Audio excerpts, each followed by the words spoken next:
So today we will talk about the CSET exam and what is the main thing that you have to look upon while solving the questions in for the CSET. तो आज हम उसके बारे में बात करेंगे कि CSET को आपको कैसे सॉल्व करना है और उसके क्वेश्चंस को आपको कैसे अप्रोच करना है. First of all I would like to give you an overall जो क्वेश्चंस जैसे रहते हैं CSET में जो आते हैं उनका कहाँ से क्वेश्चंस आते हैं और कितने नंबर ऑफ क्वेश्चंस आते हैं. मैंने एक ब्रॉड ओवरव्यू बनाया है. I will like to share it with you. So there are total of 80 questions in the CSET paper. That is out of 80 you have to attempt around 50 to 60 questions in order to be sure that you will clear the CSET exam. आपको सिर्फ 67 marks लेने हैं. It means 27 questions you need to attempt the correct. Roughly there are around 25 to 30 questions from comprehension and English passages, and around 50 to 55 questions are from quantitative aptitude and the logical reasoning. So friends, आपको overall questions जो attempt करने हैं, जो आपकी approach रहनी चाहिए मेरे हिसाब से, वो आप मिनिमम 50 या 55 क्वेश्चंस जरूर अटेम्प्ट करें. बिकॉज आपको 27 क्वेश्चंस ठीक करने हैं, तभी आप 67 मार्क्स वाले जो है बेंच मार्क को कट ऑफ को क्लियर कर पाएंगे. तो अगर आपको 27 क्वेश्चंस करेक्ट होने चाहिए एग्जाम में, तो जरूरी है कि आप मिनिमम अमाउंट ऑफ जो नंबर ऑफ क्वेश्चंस हैं वो at least try to attempt 50 to 55 questions. आप उससे ज़्यादा कर सकते हैं if you find it comfortable. तो आपको कैसे करने चाहिए, how will you attempt these 50 to 55 questions कि आपको प्रॉब्लम ना हो. Because in last 2 years the level of difficulty in the CSET paper has also been very tough. सो बहुत प्रॉब्लम रहती है कुछ स्टूडेंट्स को जिनका background is not from mathematics नहीं है, या फिर जिन्होंने पहले कभी नहीं सॉल्व करा है रीजनिंग और क्वांट को, तो उनके लिए थोड़ी प्रॉब्लम रहती है. And because our much focus is only upon the GS and general studies subjects, so we also try to ignore these CSET subjects and the CSET quantitative aptitude and logical reasoning. So I hope that this video will make you somewhat comfortable with this exam, with this CSET paper, and how will you approach it so that you don't face any difficulty or in the exam paper. So there are 2-3 things that I will share with you. The things are that up at least try to attempt 50 questions. However, you can also attempt more number of questions if you find it comfortable, but at least try to attempt 50 questions.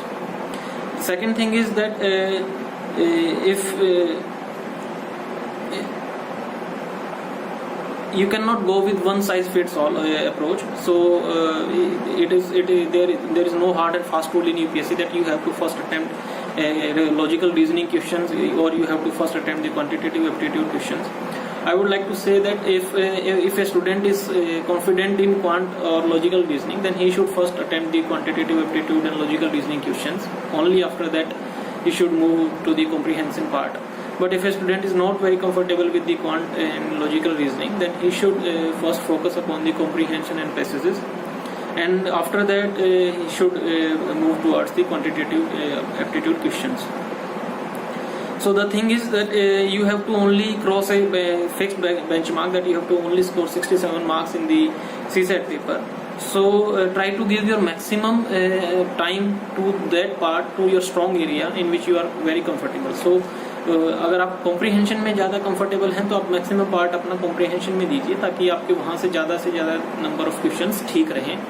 Similarly if you are comfortable in quantitative, then आप ज़्यादा time अपना paper का ज़्यादा time आप quantitative वाले portion को ही दीजिए, that maximum number of questions are correct from the quantitative portion. The other things are that while solving reasoning questions, then I will give you some specific tips how to solve the reasoning questions, quant questions and comprehension questions. So while solving reasoning questions, don't go for complex reasoning. There are different type of reasoning questions in the exam. Sometimes a big statement is given, after that 4 to 5 questions will follow depending upon that question statement. So, and sometimes there is only one question following a simple reasoning. So try to solve those simple questions that are only having simple statements, and only 1 or 2 questions follow, because the level of difficulty in simple reasoning questions will be very less, and you will need very less amount of time in solving those questions. it will further increase your confidence if you get them right. Because if you start solving the complex reasoning questions and if it doesn't go your way, तो बहुत ज़्यादा आपका time लग जाता है उसमें, और तो उसके बाद अगर वो फिर भी सॉल्व नहीं होता है तो 5-6 मिनट लगाने के बाद भी वो क्वेश्चंस आपके सॉल्व नहीं होते हैं, एंड इट आपके ऊपर एक कॉन्फिडेंस आपके ऊपर एक बर्डन जो है, आपका कॉन्फिडेंस कम हो जाता है और आपके ऊपर एक प्रेशर बनना स्टार्ट हो जाता है, because time is also taking away. तो for reasoning questions try to solve those simple questions which are only 1 statement और 2 स्टेटमेंट. बहुत छोटी जिनकी स्टेटमेंट होती है, बहुत सिंपल क्वेश्चंस होते हैं, ओनली 1 और 2 क्वेश्चंस फॉलो दो स्टेटमेंट्स, वो बहुत इजीली सॉल्व हो जाते हैं. और आप जैसे ही आप उनको सॉल्व करेंगे, आपके ठीक क्वेश्चंस होंगे, तो ये आपका कॉन्फिडेंस इंक्रीज करेगा और आप दूसरे क्वेश्चंस भी अच्छे से सॉल्व कर पाएंगे. क्वांटिटेटिव क्वेश्चंस के लिए I would like to say then don't go for very complex formulas, don't try to learn them और cram them, because many coaching institutes or many teachers say that they will give you a list of complex formulas from different arithmetic topics, and they will say that just cram them or just revise, just learn them. So क्योंकि आपने पहले अगर quant नहीं करा है तो उस time पे आप सिर्फ उन फॉर्मूलाज को रट के या उनको याद करके आप वहाँ पे क्वेश्चन सॉल्व नहीं कर पाएंगे. Secondly, you have to remember a lot of things from general studies portion, so it will be very difficult for you to learn and to remember those complex formulas of mathematics alongside with the general studies. तो आप उन formulas, बहुत complex formulas के पीछे मत जाइए, उनको cram करने का कोई फायदा नहीं है. बल्कि क्वांट के क्वेश्चंस को आप एक लॉजिकल तरीके से ही सॉल्व करेंगे तो it will be very beneficial for you. So try to solve the quantitative questions in a logical way. जैसे कि let me take an example from 2018 paper मेरे पास अभी है, और मैं आपको एक एग्जांपल देके बता देता हूँ.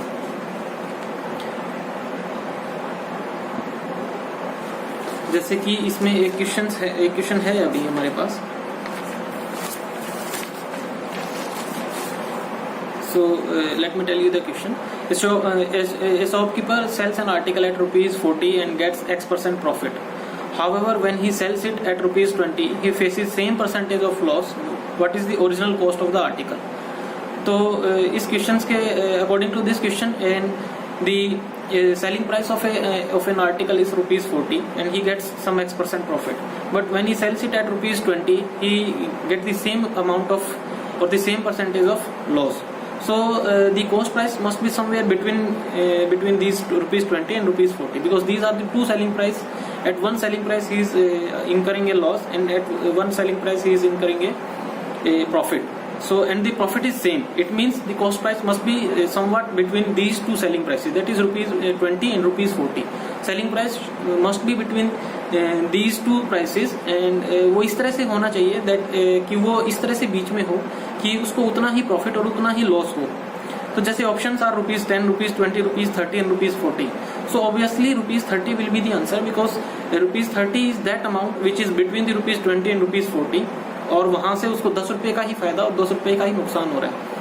सो what I want to say from this example is that कि आप जो हमारे लॉजिकल रीजनिंग के क्वेश्चंस होते हैं और जो क्वांट के क्वेश्चंस होते हैं, तो आप क्वांट के क्वेश्चंस को बिना फॉर्मूले के भी अटेम्प्ट कर सकते हैं. वहाँ पे आपको थोड़ी सी रीजनिंग लगानी पड़ेगी.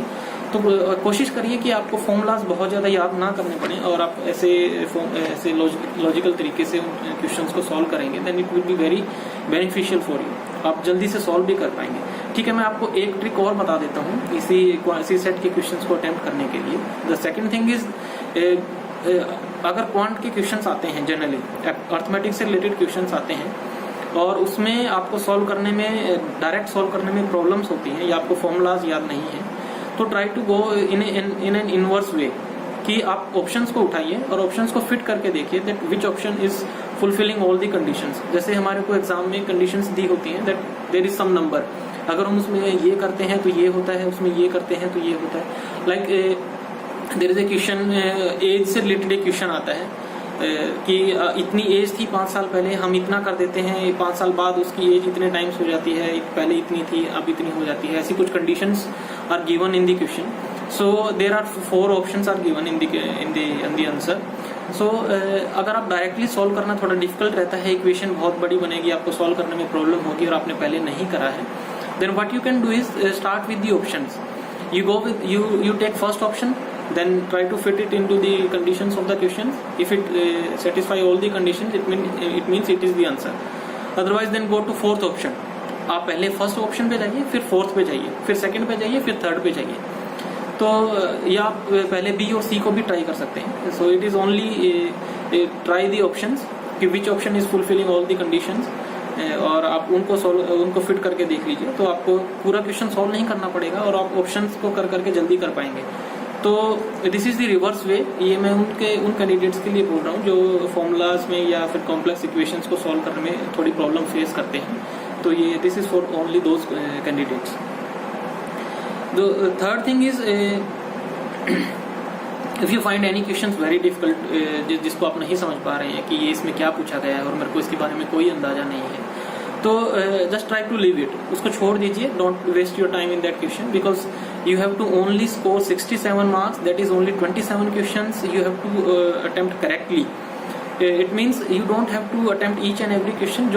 The questions that you find tough, just leave them. Don't waste your time in those questions. Only try to give your maximum time to those questions in which you find yourself comfortable. It means the accuracy is more important because आपको यहाँ you have to race against yourself only. Don't have to race against any other candidate. आपको सिर्फ 67 marks लेने हैं. आपको 27 questions ठीक करने हैं. तो you don't try to solve each and every question. जो टफ है उसको आप छोड़ दीजिए और अपना टाइम बचाइए. उसके अलावा जो है आप जब कॉम्प्रीहेंशन के क्वेश्चन करेंगे तो आई वुड लाइक टू से कि you just go for the bigger passages first, because in logical reasoning go for the smaller reasoning statements. Smaller जो छोटे रहते हैं रीजनिंग के क्वेश्चंस, उनके लिए जाइए. बड़ी रीजनिंग पे मत जाइए. लेकिन जब आप कॉम्प्रीहेंशन करेंगे तो I would like to advice कि go for the bigger passage, क्योंकि उसमें क्या रहता है कि आप एक बहुत बड़ा पैसेज पढ़ते हैं, उसमें टाइम लगता है. उसके बाद सिंपल एक ही क्वेश्चन होता है. ऐसा पिछले दो साल से 2-3 साल से ऐसा ही पूछा जा रहा है. तो उसमें आपको टाइम ज़्यादा लगता है लेकिन आपको क्वेश्चन सॉल्व करने क्वेश्चन आपको कम मिलते हैं. तो बड़े पैसेज के लिए जाइए क्योंकि आपको पढ़ने में उतना ही टाइम लगेगा, लेकिन उसके बेसिस पे आप 5-6 क्वेश्चन सॉल्व कर पाएंगे. दूसरा कॉम्प्रीहेंशन में एक ट्रिक है that first go for the question. आप पहले क्वेश्चन पढ़ लीजिए. If you feel that there are direct questions, तो उन्हीं कॉम्प्रीहेंशन पैसेजेस को try to solve those comprehension passages first in which you find the direct questions. There are some questions like you have to find the inference, what should be the title, what should be the message from this passage. ऐसे questions में always there is subjectivity involved. तो आपको नहीं पता होता है कि क्या आंसर होगा, तो आपको गैस करना पड़ता है. But in some questions are very direct from the passage. तो आपको लगता है कि ऐसे डायरेक्ट क्वेश्चंस हैं, तो आप पहले डायरेक्ट क्वेश्चंस वाले पैसेजेस को करिए. And also attempt those bigger passages which have at least 5 to 6 questions based on that passage. अब ये होने के बाद फिर आप जो है छोटे पैसेज पे को सॉल्व करने की कोशिश करिए.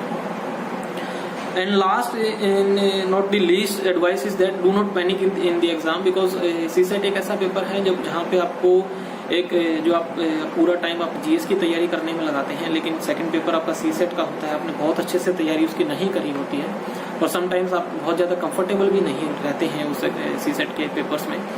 तो अगर आप वहाँ पे पैनिक करेंगे तो क्या होता है, because you are solving some reasoning part, तो आपको बहुत सारे परमुटेशन कम्बिनेशन लगाने पड़ते हैं.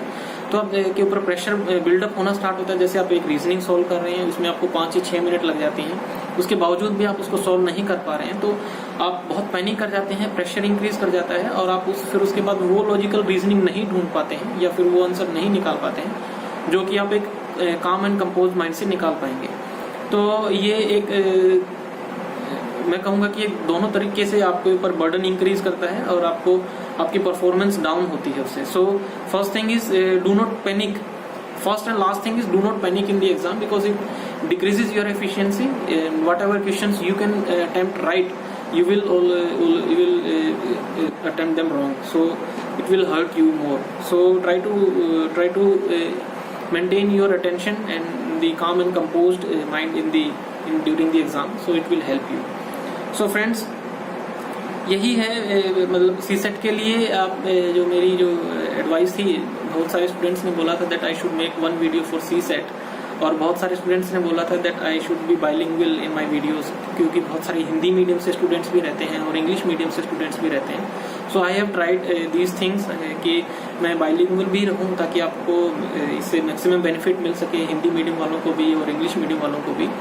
और जो सीसेट से रिलेटेड आपके डाउट्स थे वो मैंने यहाँ पर कोशिश करी है कि मैं आपके सारे डाउट्स को दूर कर सकूँ। So friends, all the best from my side. Stay safe, stay healthy and prepare well. Okay friends, bye.